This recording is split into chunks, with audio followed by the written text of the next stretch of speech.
Hello and welcome back to the channel. I'm truly glad you're here with me again today, because we are going to uncover something that many practitioners have quietly struggled with for years, maybe even decades. If you've ever chanted the name of the Buddha day after day, with diligence and hope, and yet found yourself wondering, why don't I feel anything? Why don't I feel peace, clarity, or the power that the great teachers always speak of? Then this video is made for you. You're not alone. So many sincere followers start on the path of any info chanting the Buddha's name, believing it will bring calm, spiritual insight, or even eventual rebirth in the Pure Land. But after months, even years, they find their mind just as restless, their hearts just as heavy, and their life no more peaceful than before. Doubt creeps in, frustration builds, and silently, many begin to ask, does this practice really work? Today, we are going to dive into the depths of this very question and walk through a powerful shift in understanding that may reignite your practice, not just externally, but from the inside out. Let's begin with a truth many are afraid to speak aloud. Reciting the Buddha's name mechanically will not transform you. You can chant thousands of times per day, but if your mind is distracted, if your intentions are unclear, or if your heart is clouded by expectation and doubt, the sound of the chant won't reach beyond your lips. The true power of Buddha recitation comes not from the sound itself, but from the alignment of your entire being, body, speech, and mind with the name you're reciting.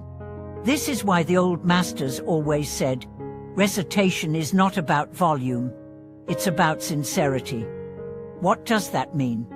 It means that when you chant Namo Anitthabha, you're not just repeating syllables. You're directing your entire inner universe toward a single point. You're anchoring your heart to the vow of Amitabha Buddha.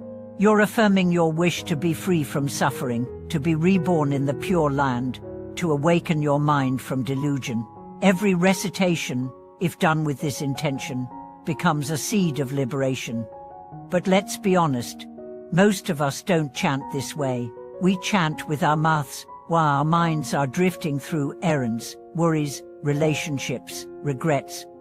We chant while thinking about tomorrow's deadlines or yesterday's arguments. The sound is present, but the soul is absent. This is why the Platform Sutra speaks of a pure and continuous mindfulness. It's not the recitation alone that has power, it's the state of mind that carries it. Let's imagine two people. One wakes up early, lights incense, sits before a Buddha statue, and begins chanting. But their mind is elsewhere. They're thinking about traffic, bills, family drama. They chant for 30 minutes and then go about their day, believing they've fulfilled their duty. Another person also wakes up early. They take a moment to reflect, why am I chanting today? They remember the suffering they've caused and endured. They recall the vow of Amitabha Buddha. They bring their attention inward, soften their breath, and with humility, begin to chant. Their words are few, perhaps just 100 recitations, but each one is steeped in awareness, in longing, in faith. Which of these two do you think receives the transformative energy of the practice? The second, always the second. Because the Buddha doesn't respond to noise, the Buddha responds to heart. Here's something to ponder deeply. If you are chanting out of routine, without sincerity, without presence, you are not practicing Buddhism. You are practicing habit. That may sound harsh, but it's meant to wake us up. Chanting is not about checking a box on a spiritual to-do list. It's a living connection, a bridge between your current confusion and your future enlightenment. Now let's go deeper. Why do we sometimes feel that chanting brings no effect, even when we try to be sincere? The answer lies in subtle resistance buried so deep that we often don't notice it. Somewhere inside, we may be holding on to doubt. Can this really work? We may secretly think we are too flawed, too sinful, too far gone to be saved by a single name. Or we may carry resentment, Why hasn't my life improved even though I've been practicing? These thoughts dilute the power of your chant. They interrupt the flow of faith. They plant seeds of spiritual instability. Faith is not a passive belief. It is an active choice. Every time you chant, you are choosing to trust that this path works, even if the results are not immediate. You are choosing to surrender your need for control and open yourself to the grace of Amitabha. This surrender is not weakness. It is the most courageous act you can perform. Another barrier to experiencing the power of chanting is ego. Sometimes we chant with pride. I've recited 100,000 times this month. Poor, we compare ourselves to others. Why is that person having visions and I not? These thoughts poison the purity of the practice. They make the chant about me rather than about liberation. Remember this, the Buddha's name is not a currency. It is not a tool to manipulate the universe into giving you what you want. It is a mirror that reveals who you are and who you can become. When chanted with humility, faith, and longing, that name begins to soften the edges of your mind. It melts layers of delusion. It invites stillness where once there was noise. Now, let's talk about consistency. One of the most overlooked aspects of spiritual power is persistence. We live in an age of instant gratification. If we don't see results quickly, we assume something's broken.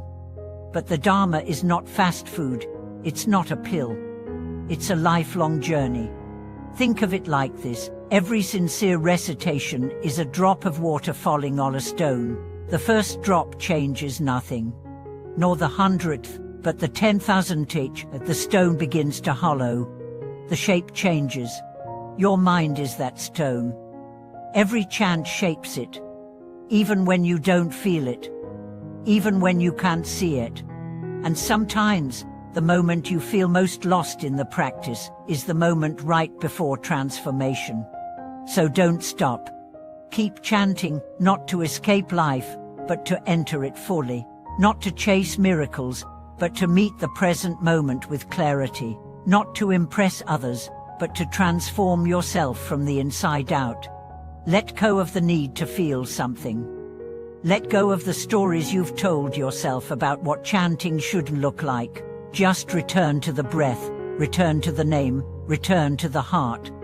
And over time, the power you seek will reveal itself not as some mystical explosion, but as a quiet, steady revolution within your soul. Thank you for watching this video. If today's message brought clarity or encouragement to your practice, I invite you to share your experience in the comments. What challenges have you faced in Buddha recitation? How have you kept your practice alive? Don't forget to like, subscribe, and turn on notifications so you can join us again as we continue exploring the heart of Buddhist wisdom. Until next time, may your mind be steady, your heart sincere, and every chant a step toward your awakening.